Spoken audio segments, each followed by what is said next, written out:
السلام علیکم ورحمۃ اللہ وبرکاتہ۔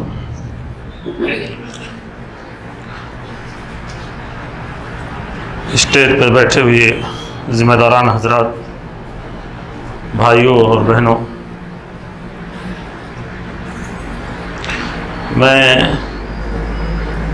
مجھے رسول اللہ صلی اللہ علیہ وسلم کی حدیث یاد آ رہی ہے۔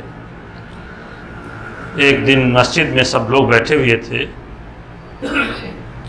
اللہ کے رسول صلی اللہ علیہ وسلم نے کہا کہ ابھی اس دروازے سے ایک جنتی داخل ہوگا۔ سارے صحابہ متوجہ ہو گئے۔ تھوڑی دیر میں ایک صحابی رضی اللہ عنہ داخل ہوئے۔ ان کے چہرے سے داڑھی سے پانی ٹپک رہا تھا، ایک ہاتھ میں چپل لیے ہوئے تھے۔ اندر داخل ہوئے اور پھر نماز پڑھی۔ یہی معاملہ دوسرے دن ہوا، دوسرے دن بھی اللہ کے رسول نے یہی بات کہی، اور یہی معاملہ تیسرے دن ہوا، تیسرے دن بات کہی۔ ایک صحابی کو تجسس ہوا کہ معلوم کریں کہ کیا خوبی ان کے اندر ہے۔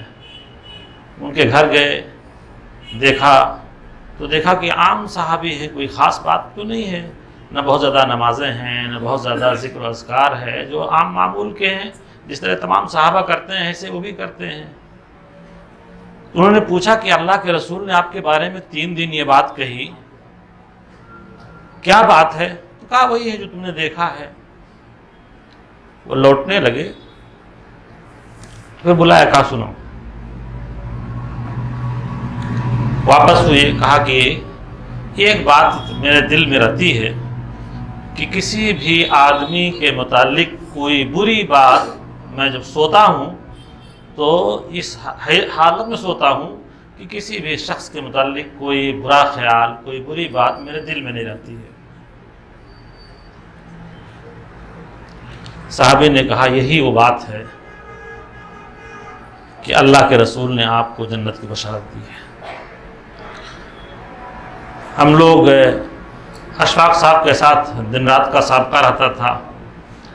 ایک میز پہ بیٹھے ہوئے تھے، وہ آگے بیٹھے ہوئے تھے، سامنے ہم بیٹھے ہوئے تھے۔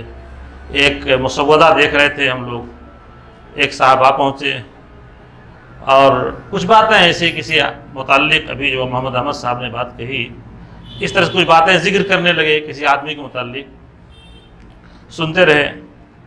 اس کے بعد پھر کہا کہ بھائی میں چاہتا ہوں، یہ آخری دنوں کی بات ہے جب مرکز سے واپس ہوئے، اس کے کچھ دنوں سے پہلے کی بات ہے۔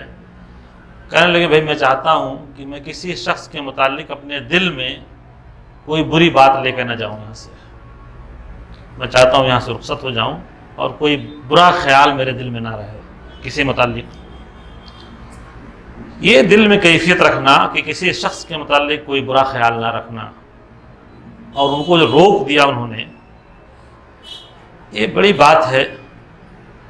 اور یہ خوبی اور یہ نیکی، عام طور پر لوگ برائیوں کو سننا جیسا بیان کیا اور مزے لینا اور بیان کرنا اور تفصیل معلوم کرنا، یہ عام مزاج ہے۔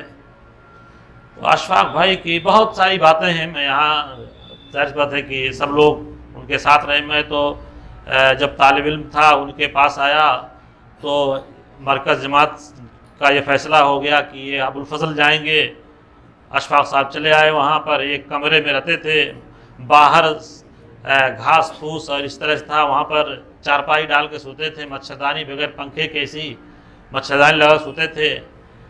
وہ نماز سب سے پہلے اٹھتے تھے نماز میں، اور اس وقت ہمارے پاس واٹر سپلائی بھی نہیں تھا، ہینڈ پائپ سے پانی نکالتے تو حمام میں جاتے اور ایک بالٹی پانی لے جا کر کے وہاں رکھ دیتے فارغ ہونے کے بعد۔